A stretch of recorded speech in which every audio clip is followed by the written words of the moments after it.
Olá, estamos começando mais um programa Não É Bem Assim. Eu sou, você já sabe, Dora Kramer, esse aqui é o Marcelo Madureira, esse aqui é o Márcio Fortes, esse aqui é o Pedro Paulo Magalhães. Somos todos amigos, companheiros de vocês também, que discutimos toda semana um assunto que está em pauta. E é claro que essa semana não poderia ser outro: a descoberta do plano para assassinar a chapa de presidente e vice eleitos e mais o ministro Alexandre de Moraes. A repercussão, o que que isso nos leva, o que que nos leva a refletir esse episódio?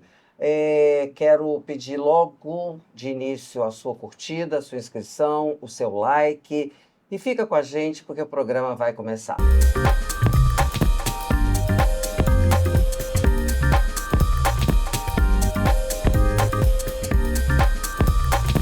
E aí, Marcelo, o que que esse episódio todo te diz? Como é que você viu? Que responsabilidade.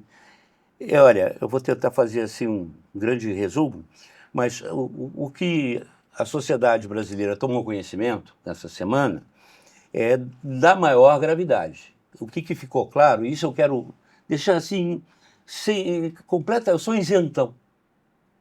Não me interessa se foi de esquerda ou de direita. Houve uma tentativa clara, uma organização de um golpe de Estado em cima de um processo eleitoral, né, que já está sufragado, consagrado, uma tentativa de golpe que estava assim, esmiuçada, planejada, inclusive contemplava o assassinato do presidente eleito, do vice-presidente eleito, do ministro Alexandre de Moraes, ou seja, evitou com todos os sinais, com todos os sintomas de um golpe de Estado. E assim deve ser tratado, porque, na minha opinião, o grande risco que se corre, e a gente tem que correr esse risco, é isso ainda aprofundar a divisão da sociedade brasileira, né, a polarização em torno de A ou B, no sentido usar essa investigação para aprofundar essa polarização. Essa investigação, levar isso a fundo, é de interesse de toda a sociedade brasileira, é de interesse da democracia brasileira, da história do Brasil. E isso está acima de qualquer coisa. E é preciso aprofundar, você já descobriu aí 4 elementos importantíssimos, porque, como eu dizia aqui, a gente só tinha pego o bagrinho, agora temos aí umas tainhas, aí, uns roubalinhos, mas tem que aprofundar, porque quem financiou, quem ideólogos, os organizadores, enfim, isso me parece que existe uma rede que ainda está aí íntegra e funcionando, que tem que ser desmanchada. Quer dizer, as pessoas têm que ser investigadas, aquelas que ficar, claro, denunciadas, julgadas da forma da lei, com todas as garantias de uma democracia, as condenadas serem severamente punidas. É isso que tem que se fazer. Eu não quero saber se foi A ou B, de esquerda ou de direita, o centro, não. Tem que saber quem estava envolvido nessa tentativa de golpe de Estado, felizmente fracassada, e isso tem que vir pelo futuro do país, isso tem que vir à luz, né? E sujeito às penas da lei. É um exemplo. Marcelo, eu entendo a sua posição assim de não fulanizar, porque senão a gente fica caindo naquele negócio que eu vi ontem a defesa, a direita, muito atordoada. Eu acho difícil, e aí indo lá no negócio do Adélio, do atentado, do Bolsonaro, e a gente fulanizando, a gente corre o risco de ficar caindo nesse vai e volta. Mas é impossível desvincular da política esse episódio, tá certo? E quando você diz de uma organização que tem um funcionamento orquestrado, por isso que é uma organização, no caso criminosa, ela tem uma cadeia de comando, né? Sim, e eu acho que essa cadeia de comando ela tem que ser claramente definida. Me parece que os dois elementos claros são o general Braga Neto, o general Heleno também, quer dizer, mas tem que levar isso a fundo, deixar isso em pratos limpos, deixar bem claro, inclusive do interesse do Exército, da Marinha e da Aeronáutica, você expurgar esses elementos, né, que não tem nada a ver com essas instituições nas suas atribuições constitucionais. Em primeiro lugar, está claro que as Forças Armadas estão absolutamente contra esse tipo de comportamento de 3 ou 4, de A ou B, de C ou de D. São coisas isoladas. Não houve na época, e agora muito menos haverá clima para o engajamento institucional das Forças Armadas numa tentativa ou na feitura de um golpe. Não tenho dúvida disso. Ficou claro isso, né? Quer dizer, o ministro da Defesa, que é civil, está em contato permanente com as Forças Armadas e assegura essa questão. Segundo, lá legislativamente, estava crescendo a movimentação para pautar na Câmara dos Deputados um projeto de lei de anistia dos que participaram do 8 de janeiro. Ou anistia total, ou apenas uma coisa que modulasse de forma diferente as penas que vinham sendo impostas aos que participaram. Enfim, é uma coisa que ia evoluindo, mais ou menos. Não sei se ia chegar a algum termo definitivo, mas estava bem.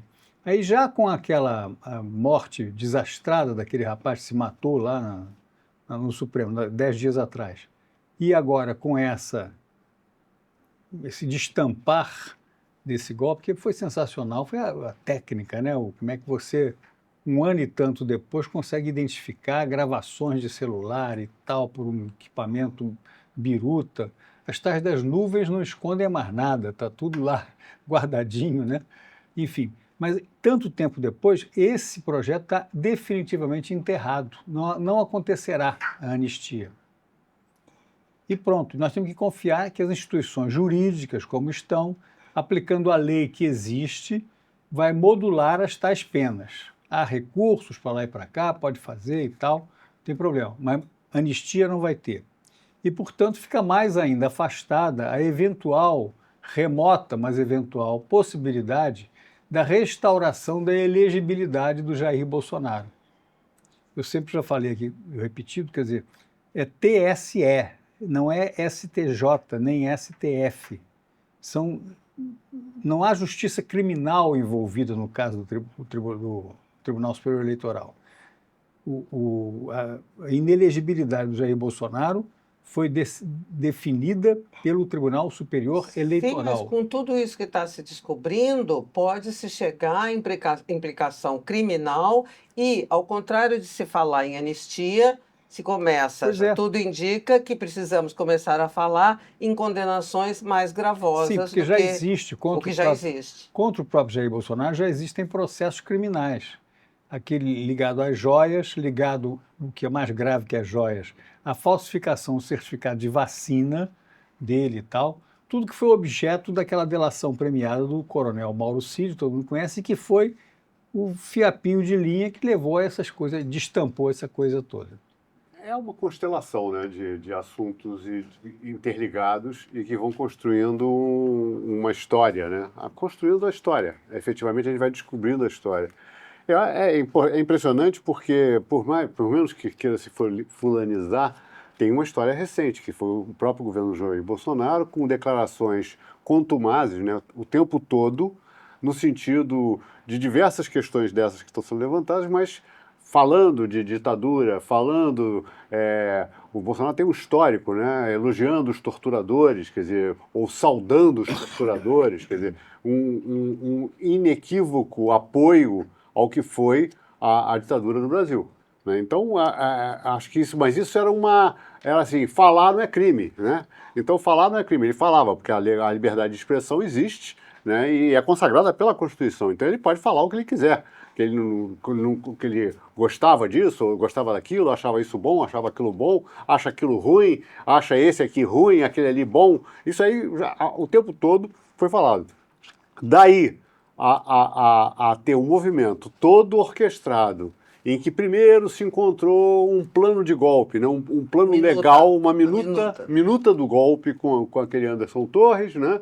E que já se sabe que essa minuta circulou bastante, teve reunião, aí começa essa minuta a aparecer nesse movimento aí dos militares, dessas reuniões, e vai endossando essa minuta ou não endossando essa minuta, E a gente começa agora a ver um plano que vai muito além disso, né?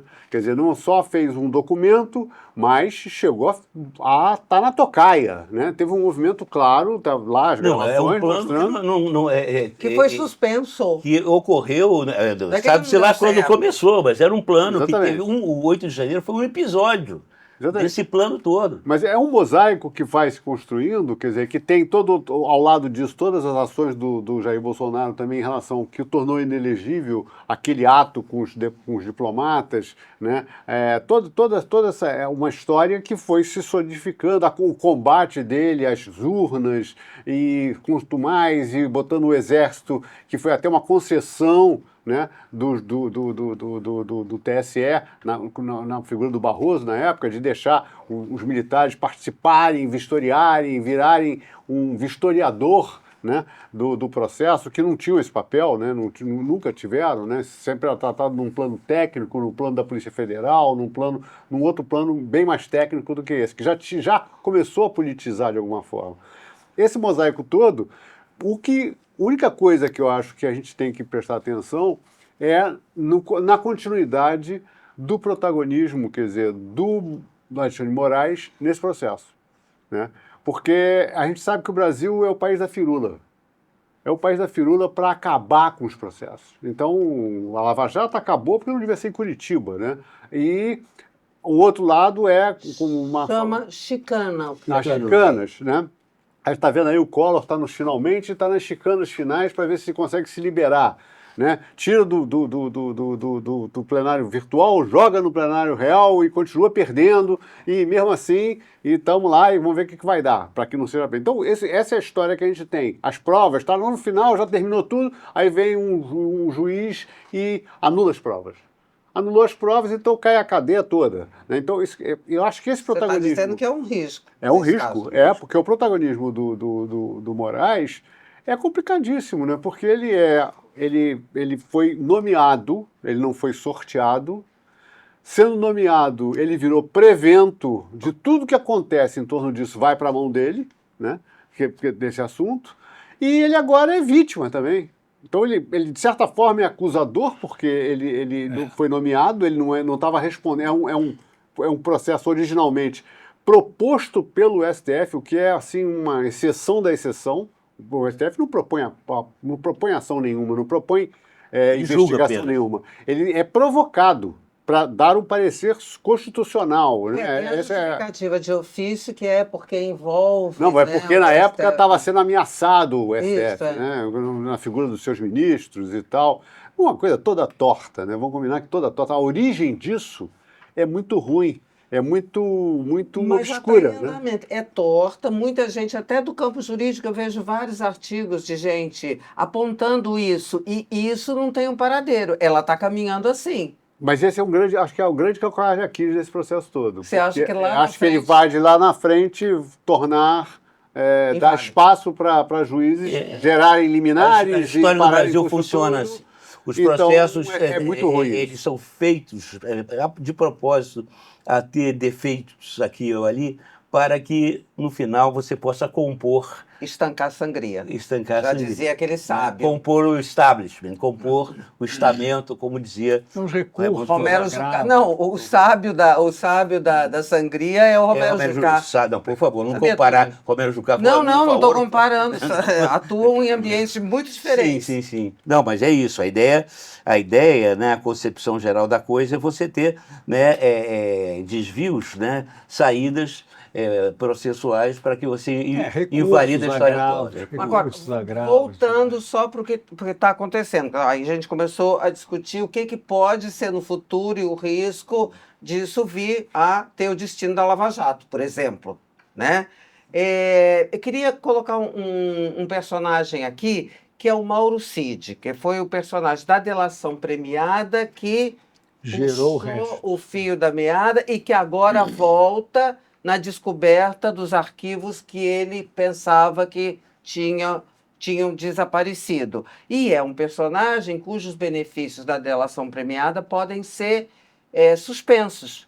Então, me parece, e benefícios esses que incluiu a família dele, pai, filhas e a mulher por causa do negócio da Da vacina. vacina, é. Então me parece um personagem que sabe, porque estava ali, se a coisa foi descoberta, reuniões de Braga Neto, plano do assassinato, no material que ele tinha, então era um personagem central. E um personagem que começa a não ter nada a perder, né? Pode ser aí uma figura central da continuidade disso. O que Já vocês foi, acham? né? Não, agora, da continuidade. Também. Não, e aquelas trapalhadas, né, Marcelo? Que você antigamente chamava de tabajara, né? Quer dizer, é uma coisa engraçada. Eles achando que a memória poderia estar dentro do aparelho, iPhone, celular, smartphone, eles foram e compraram smartphones novos. No mesmo dia, na mesma loja, no mesmo momento. Está tudo identificado lá. Pois é. Me dá 6 aparelhos aí. 6? É 6. Eu sou uma. Quantas pessoas vocês são? Uma, mas eu quero 6 aparelhos. Novinhos, 0 quilômetro, com memória limpa. O fato é que Eu hoje... desconheço, parece Por que eu comigo. botei com o Mauro Cid nessa história? Por causa Que é disso. para não é só por causa disso, é para que a gente fale da possibilidade dessa investigação continuar e chegar realmente na cadeia de comando a ponto de isso se desmontar para que seja uma demonstração daquilo que o Marcelo falou. Que isso não pode acontecer porque é um ato de alta traição à nação inteira, aos de direita, aos de esquerda, ao de extrema, ao de centro, a todo mundo, Isso sabe? é alta traição. E eu acho, Dora, por exemplo, certamente tem um braço, digamos assim, civil, privado dentro desse esquema também, né? E tem que se levar isso aí. Tem que se descobrir pessoas, líderes empresariais ou de outros setores que tenham participado. Eu acho que a extensão dessa cadeia é maior do que a gente imagina, né? Agora, eu faço aquela analogia, né, com as cirurgias, né, que você descobre ali o tecido, né, o tumor, mas você tem que investigar todo o abdômen para ver onde é que estão as metástases, né? Onde é que tem os outros pontos, né? Para justamente extirpá-los também e trazer o organismo da República à saúde plena, né? Um estado Existe um processo, rígido. existe um processo em curso. A primeira parte do processo resultou nesse pedido de prisão desses 5 elementos, mas continua andando, quer dizer, estão lá investigando tudo, vão ouvir as pessoas todas, gravar tudo de novo, etc, etc, etc. E imagino que desta vez, bem assessorados, não vão cometer erros primários que levem à anulação de todo esse sistema. Erros primários. Erros mais graves pode haver até por origem de qualquer outra coisa. Mas, enfim, Isso vai depender. os recursos eles vão recorrer, claro. Ué, Se defender, recorrer, etc, etc. Nós estamos gravando isso aqui quarta-feira, dia 20 de novembro. Esses fatos todos vieram ao conhecimento, estavam sob sigilo ontem, dia 19, quando fizeram as prisões. Então, na verdade, essa questão ela tem, obviamente, um lado político. E como é que vai se comportar, como é que vão se comportar as lideranças políticas, o Congresso, os partidos diante desses fatos? Isso não está claro ainda, Não está verdade. claro. Não, eu acho, a gente estava comentando aqui antes do programa, né? O Brasil está atônito, e os políticos de direita, todo mundo atônito. O Supremo, você viu a manifestação do Barroso? do Barroso, quando ele diz não imaginávamos chegar próximo do inimaginável, me pareceu bem colocado. O Pedro Paulo está ali com um semblante severo, fechado, e eu estou querendo saber o que se passa por essa cabeça. Não, o meu estranhamento é que a história toda, ao mesmo tempo, tem características assim de ser rudimentar, né? Continua tendo essa característica. A urdidura, né? A urdidura rudimentar, que dá para alguém mais desleixado falar, esse é golpe de banana, quer dizer, é uma coisa assim... Se presta a essa alegação. A esse tipo de alegação. Porque, infelizmente, a gente assistiu isso durante o governo do Bolsonaro, né? Quer dizer, as atitudes dele eram atitudes, assim, muito jogando para a plateia. Então não tinha um lastro de urdiduras mais Sofisticadas. sofisticadas e tudo mais. Então, quando o Marcelo fala, tem que chegar nos financiadores disso, Que nível de financiadores será que chegou a ter isso, né? Quer dizer, isso não diminui o problema, não diminui a gravidade do que foi feito, porque é um atentado contra a democracia, sem dúvida, você querer reunir, pensar em matar, como diz o outro que não pode pensar, mas pensar e começar a executar isso de alguma forma, né? Se posicionarem pessoas com rifles ou, sei lá, para poder, um sniper para poder atingir um Moraes e tudo mais. Mas, como o negócio é meio, assim, estranho na história que a gente vê do próprio Bolsonaro, as coisas, os arrobos, né, umas coisas que são... Foram imprimir o golpe, a logística do golpe foi impressa no Palácio do Planalto. O outro levou a a minuta e depois disso tudo guarda em casa, uma minuta de que seria o golpe. Mas, então tem muito vacilo, muito uma coisa assim, muito... Mas aí você estava dizendo, isso dá margem a que se desqualifique, até se naturalize e se deixe isso para lá.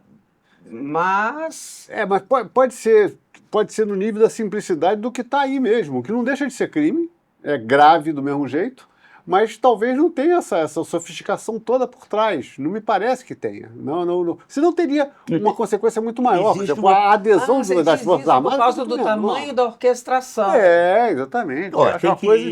Tem que ir fundo e ver até onde vai, como é que foi, isso tem que investigar. Mas essa é uma característica do Brasil, né? Esse certo amadorismo, esse certa improvisação, esse certo fazer meia boca as coisas. Né? 64 foi uma improvisação que deu certo, né? Mas foi de outra ordem a Urge do... Completamente diferente o contexto. Só peguei esse ponto. Tinha um comando efetivamente das Forças Armadas. Não, claro. Quando o general Mourão sai de lá... Esse é o ponto. Esse é o ponto. Esse foi a diferença máxima da história. O comando das Forças Armadas em 64.